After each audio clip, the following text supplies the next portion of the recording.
In today's show, Keandre Ashley from Hoop Intellect joins the program, and we talk all things Trailblazers NBA draft, plus Dalton Knecht's workout with the Blazers. Welcome to Locked On Blazers. Let's get into it.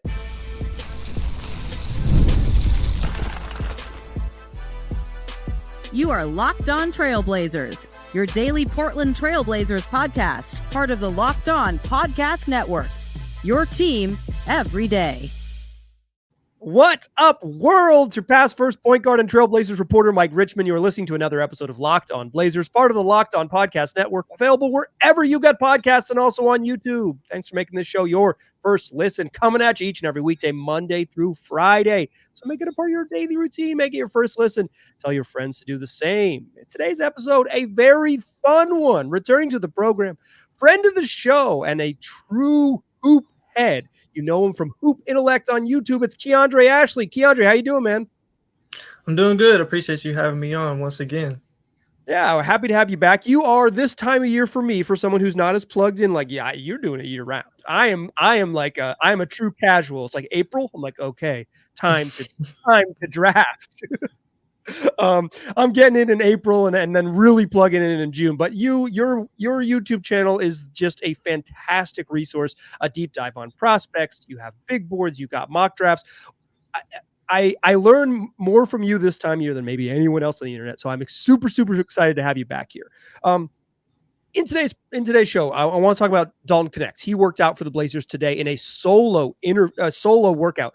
They've had this is their fifth workout that they've had. They've had 6 group workouts, which are mostly like kind of late lottery guys, like fringy lottery guys and second round picks. This is like we have the 7th pick in the NBA draft, and we are considering Dalton Knecht. Let's get him in the gym to work out and like shoot really well against a chair. You did a deep dive on Knecht. What makes him a lottery prospect in this draft?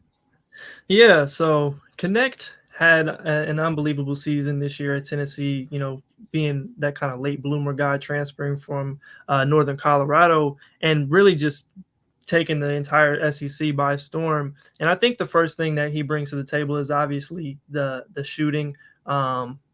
He's been an elite shooter for a while, but obviously getting to this level and being able to do it in the way that he did and with defenses keyed in on him, putting up 40 balls against, North Carolina's and other big time teams out there. That's kind of the thing that he brings to the table first and foremost. And then obviously the shot making on top of that, being able to do a few things off the dribble, pull up and transition as a 6'5", 6'6" wing, broad shoulders, a good vertical athlete. So I think you're looking at a guy who has the potential to, really shoot it first and foremost, attack closeouts, be more of an off-ball scorer. And then in terms of just being able to move the ball, I think that's something that he can do. There's a little bit more questions in terms of his ability to make plays off the live dribble and do things of that nature. And obviously the defensive end of the floor is kind of the thing that gives him a little bit wider of a range than maybe just being that surefire top 7 guy in some other classes, obviously being a little bit older too. But that's kind of what he brings to the table first and foremost. And that's why he is probably going to land in the top 10 on my board and many others even higher than that. Yeah, I think let's start here. How much do you put into age with this stuff? Because I feel like sometimes we treat a 23-year-old like they're ancient, right? Like this time of year, it's like 23. Oh, well, that's it for him. We might as well just, like how much do you, when you're evaluating guys, how much does the age factor in? Yeah, so I think it's a case-by-case basis. I think historically, you look at a lot of lottery picks who were, 23 or older. It's not necessarily in favor of them. You've got guys like Obi Toppin, Davion Mitchell. The list goes on and on. I actually kind of talked about it in that scouting report video. Yep. But I think in each individual case, and with him specifically, the advantage that he has is he was a late bloomer. He's a guy who grew late. He had to go the JUCO route first before even getting a D1 offer at Northern Colorado, grew into his body there and figured things out, and then eventually was able to do what he did this year. So I think for him specifically, and you can kind of look at it like Obi Toppin was a lottery pick, and he's kind of started to really form out a role with the Pacers this year. I think you look at a guy like Knecht and see someone who it doesn't necessarily matter as much as I once would have put stock into it. So, I guess if you're in between prospects where it's like, okay, this guy's 23, he does similar things and has similar strengths and weaknesses as a guy who's 19, 20, then you probably go in the direction of the 19, 20-year-old. But with, some of his details and background, I think that there's still room for growth in a way that maybe it wouldn't have been there if he was a 4-year, 5-year player that had just kind of plateaued and just kept playing that way. Yeah, the thing about I think in this draft, and I wonder if you agree, is like there aren't many guys who are similar to Knecht, right? Like the other wings aren't shooters. The other wings are more like, oh, this like impressive athletic profile, can't shoot, and it's like he at least fits that. And he's a pretty good like straight up and down straight line athlete. He's not a very good lateral athlete from what I've seen. I haven't watched him as closely as you have, but from what I've seen, not a great lateral athlete. But there aren't like he might be the best shooter in the drafts. Maybe Jared McCain. Like he's gonna be one of the best shooters taken in the top 15.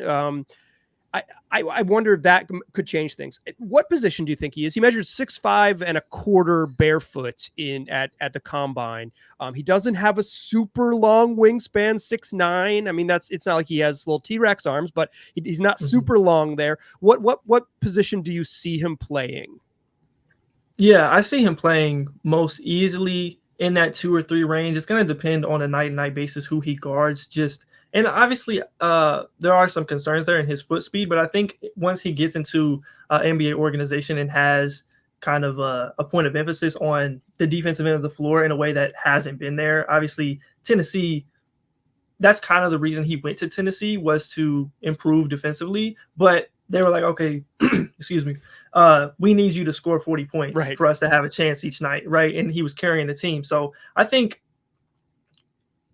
just based off of his foot speed, it's going to be somewhere in that wing realm where he's playing off the ball and, guarding other wings, and maybe not the most creative guys or guys that are heavy pick and roll, just more of an off ball kind of guy. You mentioned in your video, and I will link Keandre's work in the episode description for this episode, because it's really good and helped me learn a lot about Dalton Knecht, because I only saw him play a handful of times. I did see him give Carolina buckets in a game that Carolina scored 93, though. Go Tar Heels. But I wonder, like, one of the things you mentioned is like some of his off-ball defense is a struggle. Like I think when people think like bad defender, they think like sit down in the park type of defense. But for you mentioned that one of his struggles is maybe as a help defender, as a team defender. Is that something he can, like, how big of a concern is that? Because usually a guy like him, okay, he's a little bit slower, let's hide him off the ball. But if some of his struggles are in help side and in sort of that alertness, is that a big concern for you? I'm not super concerned about it. I mean, it wasn't good this year, but I think that kind of stuff is, again, something once he's getting into an organization and has more direction and pointed towards, where he's supposed to be, the things that he needs to, do. Obviously, it's a bigger adjustment at the NBA level, just given the speed and the rate of things going on. But I think that that's stuff that we usually see improve a little bit easier than more of the physical, just tools in certain things that guys don't have or do have. So I'm not particularly too concerned with it in the right situation, but it is something he's going to have to get better at. Sure. He seems to be billed as, I think, sometimes like a 23-year-old white college guy just like kind of gets this label, but like he seems to be billed as a high floor, low ceiling type of player. Do you think that's true? Do you think he's a high floor, low ceiling guy, or what's your read on that? I think this is like a big draft, like philosophical question that has kind of come up the last couple of years. You've got guys who may have certain skills that are going to allow them to see the floor earlier than maybe the guys with more perceived upside, but they're not quite there yet. But one of the biggest factors in being able to, grow and recognize some of that potential is being able to get reps on the NBA level. So I think that he doesn't have necessarily the highest ceiling, like some of the playmaking stuff in that I kind of mentioned before is where I think he would be able to recognize more of that if he was able to have some sort of growth that hasn't been there yet. But I think that he's not like a guy that's like oh, he already is who he is. He's just going to come in. He's just going to shoot only and play 15 minutes a game. Like, that's not necessarily who I think he's going to be. Would you take him at 7? I Portland would. Trailblazers are on the clock. Would you take him at 7?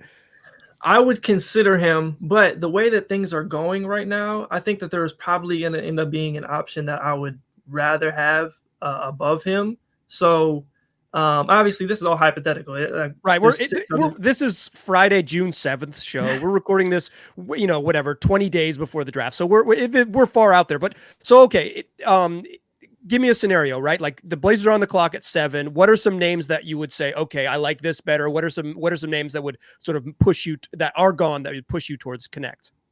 Yeah. So I think a guy like Ron Holland, who is all over the place, depending on where you look, if he's there at 7, I would highly consider him before I get to a Dalton Knecht. I think there's other guys like a Modest Buzelis, who I think is worth a potential swing there.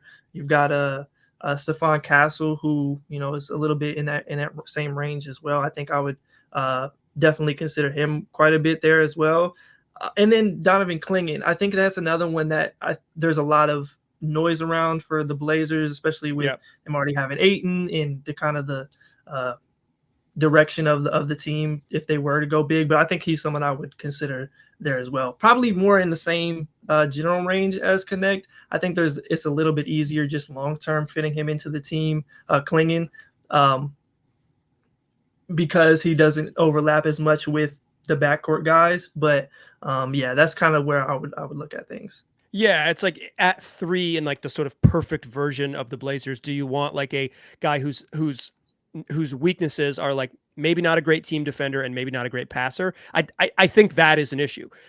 The Blazers were one of the worst shooting teams in the league last year. Like they were 28th in 3-point percentage, and they were near the bottom of the league, and they were, I believe, in the bottom third in just attempts. Like they were a low volume, low accuracy 3-point shooting team. Dalton Knecht helps with that, but I would tend to agree with you. Is like you're aiming for the future, right? You're not saying like, what is the rookie that best helps us be good next year? You're kind of, right. You're looking further down the horizon to try to figure it out. Speaking of that horizon, let's talk about some other guys you like at 7 and 14. Oh, I should ask you this. If Knecht is available at 14, is he a no-brainer? Absolutely. You definitely get him at 14. And I think that's a decent possibility depending on where you look as well. Like, right. I don't think it's not necessarily likely, but it could happen. And if he is there in that range, he starts to get he's still on the board at 12, 13, 14. I think anybody who's picking right there would take him. Yeah, I'm with you on that. I think the Blazers, like the nature of this individual workout suggests that they view him as a 7 type of prospect, but that's probably just because they're reading the tea leaves, right? And they're like, and also maybe his people are like, Dalton Knecht won't be doing any group workouts. If you'd like him in the gym, he's coming to shoot in the gym by himself. All right, let's talk about some other folks that Keandre likes, because if he likes them, you probably should like them too. Join us in that second segment, won't you? First, though, I want to tell you that today's show is brought to you by PrizePicks, America's #1 fantasy sports app with over 5 million users. It's the most fun, exciting way to get in on the action while you watch your favorite sports and players. You just pick more or less on 2 or more player stats for a shot to win up to 100 times your cash. With PrizePicks, that means you could turn $10 into $1,000 in a single game watching your favorite sports all summer long. You can make a PrizePicks lineup in as little as 60 seconds. You just need to pick more or less on a 2 to 6 player stat projection, and you're locked in. If you're looking for more promotions, well, PrizePicks has got you covered every week, from lowering select player stat projections on Tuesdays, which increases your chances of winning, to getting your entry fees back if you have a losing lineup on Fridays. Have some fun. It's super simple to do so. Just download the app today and use the code LOCKEDONNBA for a first deposit match up to $100. They'll match you dollar for dollar up to $100 when you download the app and use that promo code LOCKEDONNBA. It's PrizePicks. Pick more, pick less. It's that easy. All right, still chatting here with Keandre of Hoop Intellect, the best YouTube channel for learning about draft prospects. Keandre, who else do you like at 7? Who are some? You mentioned Ron Holland. You mentioned Matas Buzelis. I think the Blazers have been linked to a guy like Cody Williams a lot of Colorado. Are there other guys and Klingon who if they're on the board at 7, do you think is like right now your preferred fit for Portland? Yeah, I think I would go with any of those, honestly. It's hard to think about it because in my mind, I'm a little higher on Ron Holland than other people, so I don't necessarily think about him for the Blazers as much as I probably should, given the trend of certain things. But I would really like what he brings to the table. Obviously, he doesn't address the shooting issue, at least in the short term, but what he brings to the table as a slasher, being able to be kind of that two-way wing who's able to affect the game and bring energy in a way that the Blazer team doesn't necessarily have in that way.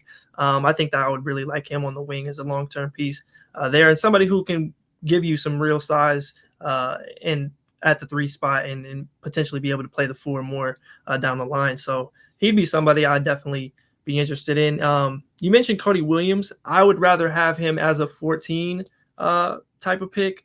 I think that I'm just a little bit lower on his when he kind of profiles similarly as a slasher, but his physical abilities and athleticism is a little bit more a work in progress than a guy like Ron Holland, and I think that that's just going to be more of a struggle. I don't necessarily buy the shot as much, but I think that if you're looking to take him, that 14 spot and take a swing on him would be a little bit more what I would be interested in.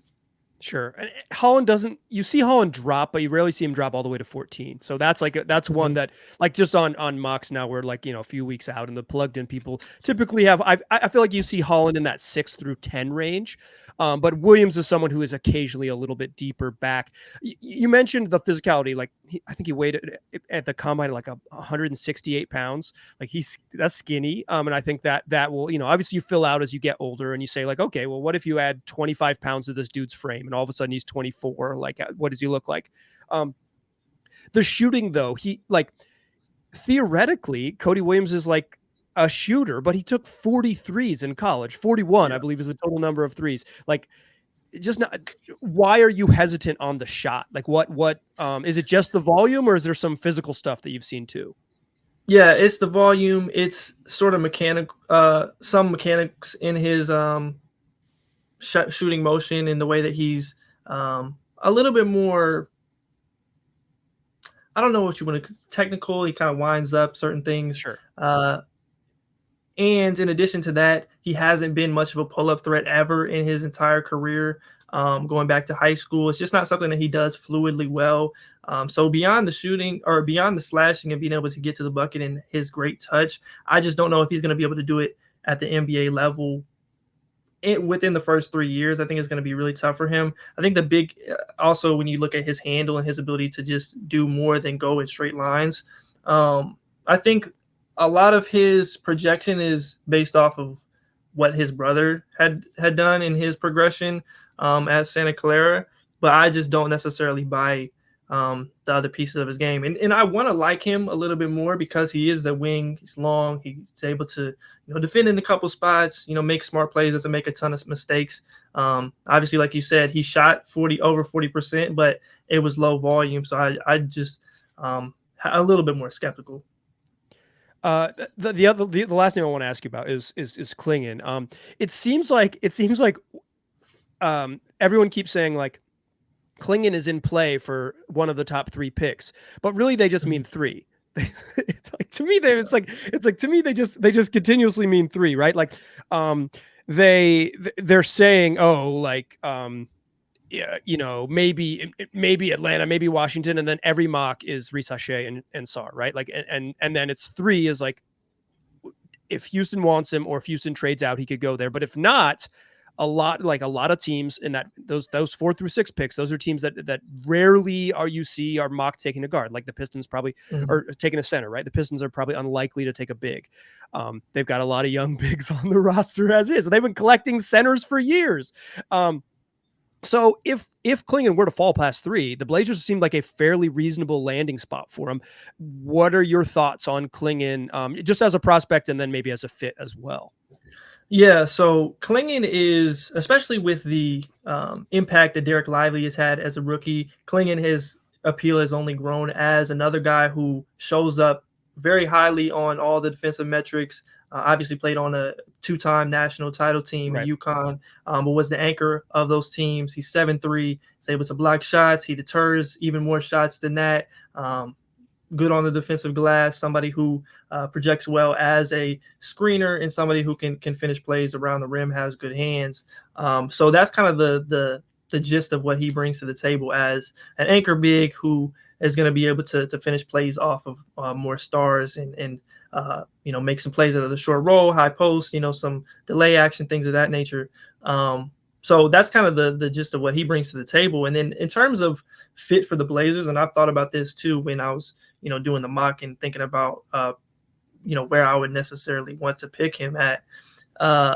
It's going to depend on just the direction of the team. I think if you look around the league, a guy like DeAndre Ayton, based off of the defense that we've seen him play over the last couple of years, he was pretty good during their finals run, but has kind of with the Suns has kind of taken a couple steps back in that respect. But you look around the league, and a guy who, if you're confident, can anchor a top 5 defense and be a perennial guy like that, he's got to go top 5 to 7. I just don't see that there's, even with Ayton being a much more talented offensive player than Klingon will probably ever be in be in his career. But if you're confident that he can do that, you look at a Rudy Gobert, you look at most of the winning teams, even Chet Holmgren, all have a big time guy on that backside. That's kind of the direction you want to go. So it might not be as, smooth sailing, I would say, in terms of like, oh, you pick a center, you already have a center. But in the long-term respect, if he's going to help you win more games in the future, that's the direction you want to go. They just have to make that decision ultimately, and then have a plan for moving Ayton, recouping that asset in some way. Yeah, I also think it's like Ayton is not a 40-minute a night guy. He's not a low minute guy. Like he ended up pushing up on north of 35 at the end of the year, but he's like a 32-ish, like he's not a crazy high minute guy. So like as a rookie, playing Donovan Klingon 16 minutes a night as a true backup is totally fine. Like, I don't think it's a problem in year one at all. And then the following season will be Ayton's contract year. There'll be Ayton entering free agency. Then you might have to make a decision. I'm glad you mentioned Derek Lively. I hadn't really thought about that. Lively rocks, right? Like he's taken this team. He's like maybe the third most important player on a team that's playing in the finals in like an hour, by the way, as we record this. But like, Lively as a high school dude was like taking threes and stuff, but his role in the NBA is like drop big, mostly almost exclusively drop big who can pass a little bit. Yeah. Donovan Klingon is a drop big who can pass a little bit. I totally that's a great call that his specifically his role in his ascension this year, it's like making Donovan Klingon more appealing. I hadn't considered that. That's a good one. I'm worried about Donovan Klingon's overall offensive skill set. But if he's a defensive anchor, he's useful. I think in general, taking a center in the lottery is maybe unsexy. I'm like, I'd rather take a swing on one of the upside wings, but I'm pretty confident that Donovan Klingon will be a good pro. I'm not sure what his ceiling is, but my confidence level is relatively high in him being like a good pro because he's just so freaking big and at his size, relatively mobile. Not mobile for normal NBA players, but mobile for 7'3", 260 dudes. Okay, you got some second round guys you like. The Blazers have 34 and 40. You ready to share some second rounders with us? Let's do that to close the show. Still a pass first point guard. I'm still Mike Richmond. You are still listening to Locked On Blazers. Still chatting here with Keandre Ashley of Hoop Intellect over on YouTube. Check out the channel. You'll learn more about draft prospects. Blazers we talked about, some lottery type guys, mostly in the 7 range, but also some folks that might fall to 14. But the Blazers have 2 second round picks, 34 and 40. I know, Keandre, you like 34. 34 is your range. That's like you are a top of the second round type of guy. Who are some names in that range that you like for the Blazers? Yeah, so the interesting thing about this draft is I think teams are going to do whatever, especially as we start to get to about pick 20. I think there's a wide range of names that could go anywhere, and you could find a lot of value in that 34 and possibly even 40 range. A little bit less of a chance there, but I think you got a guy. I believe I mentioned Nikola Jurisic last time, Yeah. but he would be on that list as somebody who, is a wing with size, has shot the ball better down the stretch of the season, and is able to make plays off the live dribble as a passer and be able to get all the way to the rim. He's looked better defensively as well, and I just think he's somebody who is a little bit undervalued in some ways. At least at the moment, he played really well at the combine, and he would be somebody that I would be interested in adding as a potential shooter on the wing for a team like the Blazers. And then you've got somebody like Ryan Dunn. That would be a guy that I would really like for Portland. He has a wide range as well, but he has an elite skill. One of the best defenders in the class, in my opinion. Super versatile, athletic, about 6'8", can defend multiple positions. The offense is very much a work in progress. Yeah. He doesn't really have anything that he does well on that end right now, outside of just being a plus athlete. But what he brings defensively, I think, is going to, in the right situation, really help out a team. Now, maybe you could say that Portland ends up being not good enough during his rookie contract, that he ends up going elsewhere and you don't get the value out of him that you would have liked to. But I think that he's a guy that I would highly consider at that point. And then, I think it's hard to choose from all these guys. I think I'll throw out one that could go for 30, 34 or 40, and that's Jonathan Mogbo out of San Francisco. This is a name that, is kind of been floating around a little bit more lately, and for good reason. He's been somebody I've been a fan of for most of the year. Out of San Francisco, he played he's another late bloomer guy who was a guard in high school with the JUCO route, ends up going to Missouri State, transfers to San Francisco this year, explodes, leads college basketball in dunks at a listed 6'6" without shoes. High-level athlete, one of the absolute best defenders in the class, period, top 5, in my opinion. Somebody who I think is going to fill sort of a Jared Vanderbilt type of role in the league very well. Somebody who can defend multiple positions, pass the ball from different spots, handle it. He's kind of a weird player. He doesn't necessarily fit into any one area particularly well as a sort of tweener big / wing. Can't really shoot yet, but I think what he does defensively, his playmaking, his athleticism, he has the tools to become something very interesting and intriguing, and I would definitely highly consider him at that point if I'm Portland. So I'm curious about this. He's a guy who, you said you were watching him in West Coast Conference play, but he was a guy who kind of had a nice combine, right? Like he had a nice day in the 5-on-5, and kind of probably raised his stock, particularly with like people like me who just like didn't know his name. So how much do you put in? Like obviously you're studying these guys from for years, right? Like you're paying attention to their prep production and their college production. How much do you put into this time of year? Like how much do you put into the combine and the sort of whispers from workouts? Like how much does that factor into sort of your thought process here? Yeah, it factors in a decent amount. I would say more on the combine side. I don't necessarily pay attention to too much to like measurables unless they are a lot significantly different than we would have expected. If Stephon Castle really was 6'2", that would have been a big issue for his stock. But, usually those things are at least in the ballpark. But for the combine scrimmages, I do think they matter. And I think how players perform, especially being in a situation where this is new for everybody, you kind of just got to get in where you fit in and figure it out. That stuff is important. And you got a guy like a Jalen Williams who performed well. You got Podziemski who performed well in the combine. Even like, he hasn't played well in his early NBA career, but like David Roddy he was another guy who stood out in some ways.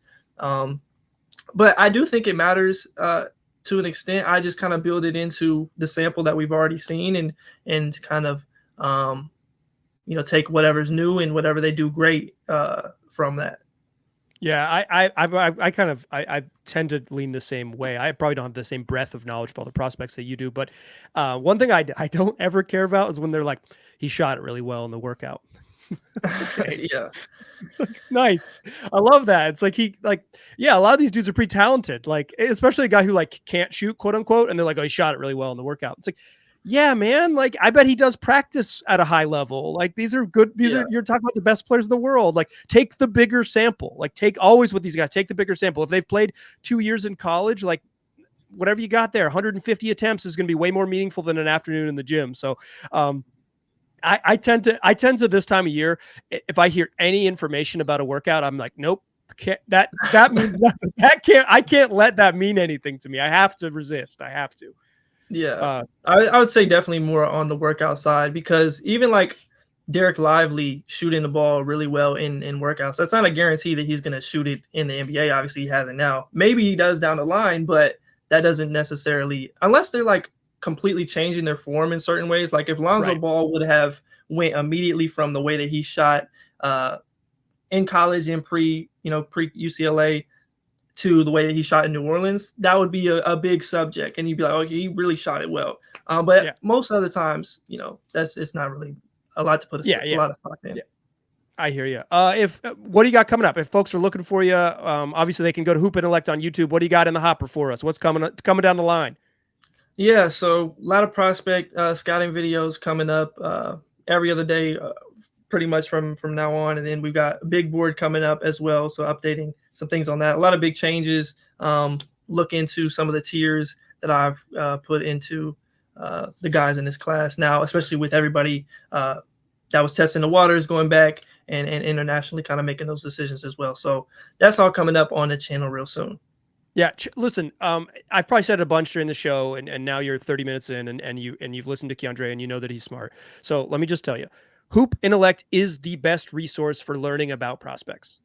Go subscribe to the channel. If you're already subscribed to the channel, go watch some videos. Like, I wouldn't know what I know about Dalton Knecht and be prepared to talk about it on this episode without the work that Keandre does. So go over to the YouTube channel and subscribe. How about that? Like, it's just simple set. If you're watching on YouTube, is linked right there. Click on his dang name in the title and go over there and subscribe to the channel and like make yourself a smarter fan, because it's a resource I use dang near every day this time of year, and you can do it as well. Dear listeners, guess what? We have 5 more shows next week. It's What We Do. I've got a couple more fun interviews for you coming early in the week, some more draft stuff, some trade talk. That's what we do. You're not getting this anywhere else. If you're a Trailblazers fan, 5 days a week, wherever you get podcasts, and on YouTube, free on all your platforms. Tell your friends about the program. I appreciate you listening. I'll talk to you soon.